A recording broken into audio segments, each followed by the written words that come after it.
Hi, my name is Sarah and I'm a type 1 diabetic. Today we are going to meet type 1 and type 2 diabetics of all shapes and sizes. Their stories make Type Now.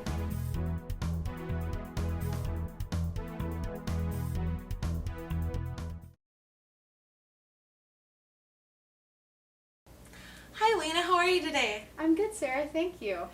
Thanks for joining us today. Tell me a little bit about, what brought you to Minnesota? Well, I came up here because of the IDC, the International Diabetes Center. I had decided that I really wanted to take control of my diabetes and I wanted the best health care possible. Well, tell me a little bit more about, what happened when you were diagnosed and where you were and how that all came about. I was 7 years old when I was diagnosed. I was staying the summer with some family friends, and the husband just happened to have type 1 diabetes. He was actually the only one in my small town to have type 1 diabetes. And he noticed the symptoms in me, and he took my blood sugar. It was over 600, and I went to the doctor that day and was admitted the next day. Elaborate a little bit more about that experience that you had, when you were first diagnosed. Well, when I was first diagnosed, they told me that I needed to be very careful, that I probably couldn't play sports, that I just really had to watch my activity level and what I was doing, and I didn't really listen. Really? Tell me then, what did you do when, you decided, I think I can do this. What did you go on and do then as a 7-year-old? I think as a 7-year-old I had this attitude that there are people in this world that have it even worse than diabetes. When I was first admitted, the lady who was admitting me said, honey, I'm so sorry you have type 1 diabetes.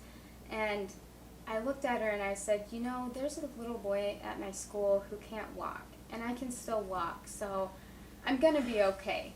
And I just had that attitude the whole time. That's awesome and an incredible story that, you would have that compassion for that young boy, and you can't let anything stop you too when you're diagnosed with diabetes. So what are some other things that, you experienced when you were in Texas and what brought you to Minnesota? Well, during grade school, I was very active and I decided to play sports. I was actually the first patient my doctor had who was involved in sports, and so I was kind of the guinea pig. Mm-hmm. They really didn't know what to do, and so everything was just test and try to come up with ways to manage. Uh-huh. And I really wouldn't go back and change it for anything because I loved sports and I loved being active and I felt like a normal kid, which was really good, I think, for me. And then when I got into junior high and high school, it became a little more difficult to manage, and I kind of went through that rebellious stage of thinking, I don't want to deal with my diabetes, I'm done with this. And I think it was more of just a teenage stage, but as I got older, I realized that no, I'm going to always have this, and I want to take care of it. So that's what brought me to Minnesota. Wow, that's incredible. And you told me that you're involved with sports still, specifically running. Tell me a little bit how you got involved with running. Well, I started running after high school, actually. I was involved in a lot of different sports growing up, tennis, basketball, golf. But I never really did running because it was too hard on my diabetes. I didn't know how to control it exactly. So when I came up here to the International Diabetes Center, my first doctor I asked him, I said, do you think I'll ever be able to run a marathon? And he looked at me and said, of course. And it was just so empowering, and I was so excited that I would be able to do something I thought was impossible. Now, do you have a marathon that you want to run? I've thought about running the Twin Cities Marathon maybe next year. I'm taking a little time to build my foundation of fitness. Okay. So. Excellent. Now, I understand you're also a student. What are you studying?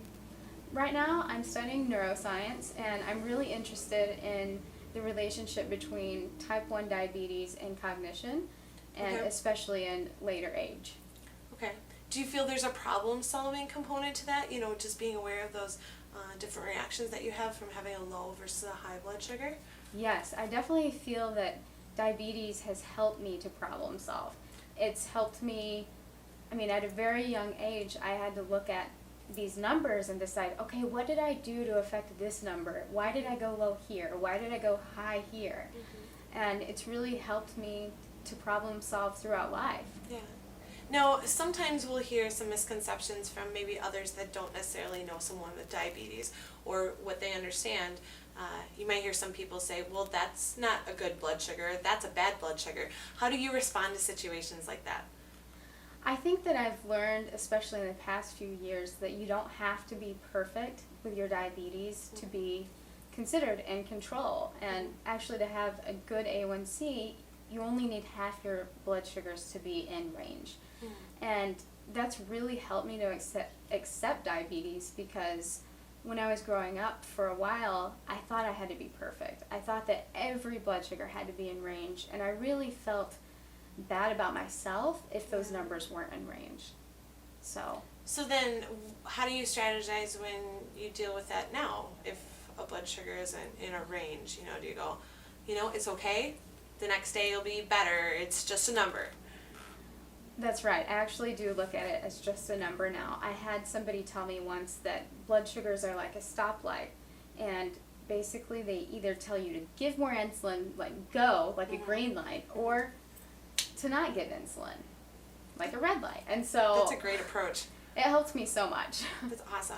Is there anything else you can think of to, say about your experience thus far being a diabetic? I think that whenever I was 7, I had the motto of just do it. It was always my favorite saying, and I really had that idea about diabetes. I thought, just do it. I'm just going to do it.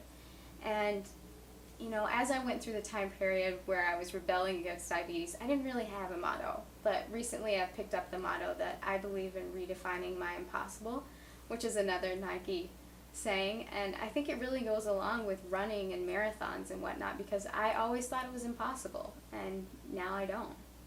Lana, that's incredible. Thank you so much for sharing all your information